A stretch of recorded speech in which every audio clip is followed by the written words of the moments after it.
ਆਪਣੇ ਗੁਆਂਢੀ ਮੁਲਕ ਕੈਨੇਡਾ ਤੋਂ ਆ ਰਹੀ ਆ, ਜਿੱਥੋਂ 5 ਜਾਣਿਆਂ ਨੂੰ ਅਰੈਸਟ ਕੀਤਾ ਗਿਆ ਆ, ਜਿਹਦੇ ਵਿੱਚ ਅਰਨਦੀਪ ਥਿੰਦ, ਗਗਨ ਅਜੀਤ ਸਿੰਘ, ਅਨਮੋਲ ਸਿੰਘ, ਹਸ਼ਮੀਤ ਕੌਰ, ਅਮਨਜੋਤ ਕੌਰ ਤੇ ਇੱਕ ਅਰਨਦੀਪ ਥਿੰਦ। ਕਹਿੰਦੇ ਵੀ ਇਹ ਉਹ ਲੋਕ ਆ ਜਿਹੜੇ ਉੱਥੇ ਦੇ ਜਿਹੜੇ ਬਿਜ਼ਨਸ ਓਨਰ ਸੀ, ਉਹਨਾਂ ਨੂੰ ਫਰੌਤੀਆਂ ਲੈਣ ਦੇ ਲਈ ਧਮਕੀ ਭੇਜਦੇ ਸੀ। ਕਈ ਜੋ ਬਿਲਡਰਸ ਆ, ਉਹਨਾਂ ਦੇ ਘਰਾਂ ਨੂੰ ਜਿਹੜੀ ਆ ਅੱਗ ਵੀ ਇਹਨਾਂ ਵੱਲੋਂ ਲਾਈ ਗਈ ਸੀ। ਸੋ ਇਹ ਇੱਕ ਬਹੁਤ ਵੱਡਾ ਕੈਨੇਡਾ ਦੇ ਵਿੱਚ ਇਸ਼ੂ ਬਣਿਆ ਹੋਇਆ ਸੀ ਫਰੌਤੀਆਂ ਲੈਣ ਦਾ। ਸੋ ਇਹ ਪੰਜਾਬੀ ਮੂਲ ਦੇ ਹੈਗੇ ਆ।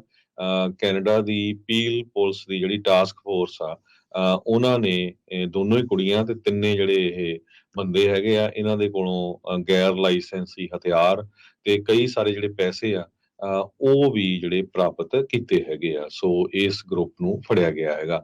ਦੂਸਰੇ ਪਾਸੇ ਕੈਨੇਡਾ ਦੀ ਸਰਕਾਰ ਨੇ ਇਹ ਕਹਿ ਦਿੱਤਾ ਵੀ ਜਿਹੜੇ ਲੋਕ 10+2 ਕਰਕੇ ਉੱਥੇ ਪੜ੍ਹਨ ਆਉਂਦੇ ਹੈਗੇ ਆ, ਉਹਨਾਂ ਨੂੰ ਕਿਸੇ ਨੂੰ ਵਰਕ ਪਰਮਿਟ ਨਹੀਂ ਦਿੱਤਾ ਜਾਊਗਾ। ਜੋ ਸਟੂਡੈਂਟਸ ਆਉਂਦੇ ਹੈਗੇ ਆ, ਸਿਰਫ ਜੋ ਗ੍ਰੈਜੂਏਟ ਲੈਵਲ ਦੀ ਡਿਗਰੀ ਕਰਨ ਆਉਣਗੇ, ਉਹ ਹੀ ਵਰਕ ਪਰਮਿਟ ਪ੍ਰਾਪਤ ਕਰ ਸਕਣਗੇ। ਸੋ ਇਹ ਜਿੰਨੇ ਵੀ ਸਾਡੇ ਸਰੋਤੇ ਸੁਣਦੇ ਆ, ਪਲੀਜ਼ ਤੁਹਾਡੇ ਜਿਹੜੇ ਦੋਸਤ ਮਿੱਤਰ ਰਿਸ਼ਤੇਦਾਰ ਇੰਡੀਆ 'ਚ ਰਹਿੰਦੇ, ਭਾਈ ਨਿਆਣਿਆਂ ਨੂੰ ਕਹੋ ਪੜ੍ਹੋ, ਹੁਣ ਬੈਚਲਰ ਡਿਗਰੀ ਕਰੋ ਉੱਥੋਂ ਤੇ ਫਿਰ ਮਾਸਟਰ ਡਿਗਰੀ ਜਿਹੜੀ ਆ ਉਹ ਕਰਨ ਆਓ। ਕਿਉਂਕਿ ਅਮਰੀਕਾ ਦੇ ਮਾਈਕਰੋਸਾਫਟ ਦੇ ਜਿਹੜੇ CEO ਆ, ਸਤਿਆ ਨਡੇਲਾ, ਉਹਨਾਂ ਨੇ ਕਿਹਾ ਵੀ ਮੈਂ 2 ਮਿਲੀਅਨ ਲੋਕਾਂ ਨੂੰ ਇੰਡੀਆ ਦੇ ਵਿੱਚ ਆਰਟੀਫਿਸ਼ੀਅਲ ਇੰਟੈਲੀਜੈਂਸ ਸਕਿੱਲਸ ਟੀਚ ਕਰਨੀਆਂ ਹੈਗੀਆਂ, ਉਹਦੇ ਕੋਰਸ ਕਰਾਣੇ ਆ AI ਦੇ 2 ਮਿਲੀਅਨ ਲੋਕਾਂ ਨੂੰ। ਸੋ ਜਿਹੜਾ ਫਿਊਚਰ ਆ ਉਹ ਹੁਣ ਆਰਟੀਫਿਸ਼ੀਅਲ ਇੰਟੈਲੀਜੈਂਸ ਦੇ ਉੱਤੇ ਹੋਣਾ, AI ਦੇ ਉੱਤੇ ਹੋਣਾ ਤੇ ਇਹ ਬੜੇ ਸ਼ਾਰਟ ਟਾਈਮ 'ਚ ਹੋਣਾ। ਸਤਿਆ ਨਡੇਲਾ ਜੋ CEO ਆ, ਉਹ ਅੱਜ ਕੱਲ ਮੁੰਬਈ ਦੇ ਵਿੱਚ ਗਏ ਹੋਏ ਆ ਤੇ ਉੱਥੇ ਉਹਨਾਂ ਨੇ ਅੱਜ ਇਹ ਅਨਾਉਂਸ ਕੀਤਾ ਆ ਕਿ 2025 ਤਾਈਂ ਅਸੀਂ 2 ਮਿਲੀਅਨ ਭਾਰਤੀ ਮੂਲ ਦੇ ਲੋਕਾਂ ਨੂੰ AI ਦੀ ਪੂਰੀ ਜਿਹੜੀ ਆ ਟ੍ਰੇਨਿੰਗ ਦੇ ਦੇਵਾਂਗੇ। ਜੀ ਬਿਲਕੁਲ। ਤੇ ਇਹ ਹਰਜੋਤ ਸਿੰਘ ਜੀ ਕਾਫੀ ਕੁਝ ਚੇਂਜ ਹੋ ਰਿਹਾ ਆ। ਜਦੋਂ ਰੀਸੈਂਟਲੀ ਉਹਨਾਂ ਨੇ ਆਪਣੀ ਪਾਲਿਸੀਜ਼ ਦੇ ਵਿੱਚ ਚੇਂਜਸ ਕੀਤੀਆਂ ਆ, ਸਟੂਡੈਂਟ ਵੀਜ਼ੇ ਨੂੰ ਲੈ ਕੇ ਵੀ ਉਹ ਨੰਬਰ ਵੀ ਘਟਾ ਰਹੇ ਆ ਤੇ ਉਹਦੇ ਨਾਲ ਸਪਾਊਸ ਵਾਲਿਆਂ ਨੂੰ ਓਪਨ ਵਰਕ ਪਰਮਿਟ ਨਹੀਂ ਦੇਣਾ, ਇਸ ਦੇ ਵਿੱਚ ਚੇਂਜਸ ਕਰਨਾ।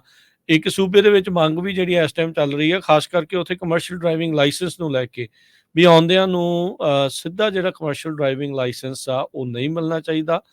ਉਸ ਦੇ ਵਿੱਚ 1-2 ਸਾਲ ਦਾ ਐਕਸਪੀਰੀਅੰਸ ਜਿਹੜਾ ਉਹ ਐਡ ਕੀਤਾ ਜਾਵੇ। ਕਈ ਸੂਬਿਆਂ ਦੇ ਵਿੱਚ, ਉੱਥੇ ਪ੍ਰੋਵਿੰਸਿਸ ਦੇ ਵਿੱਚ ਇੱਦਾਂ ਹੀ ਜਿਹੜਾ ਉਹ ਰੱਖਿਆ, ਪਰ ਕਈ ਥਾਵਾਂ ਦੇ ਉੱਤੇ ਮਿਲ ਜਾਂਦਾ ਆ। ਇੱਕ ਹੋਰ ਪੰਜਾਬ ਦੇ ਮੁੰਡੇ ਦੀ ਉੱਥੇ ਮੌਤ ਹੋਈ ਆ ਐਕਸੀਡੈਂਟ ਦੇ ਵਿੱਚ, ਟਰੱਕ ਦਾ ਐਕਸੀਡੈਂਟ ਸੀ, ਉਹ ਵੀ ਥੋੜ੍ਹਾ ਚਿਰ ਹੀ ਹੋਇਆ ਸੀ ਉਹਨੂੰ ਗਿਆ ਨੂੰ। ਇੱਥੇ ਅਮਰੀਕਾ 'ਚ ਵੀ ਆਪਾਂ ਨੂੰ ਇੱਦਾਂ ਦੀਆਂ ਖਬਰਾਂ ਜਿਹੜੀਆਂ ਅਕਸਰ ਆ ਜਾਂਦੀਆਂ ਆ।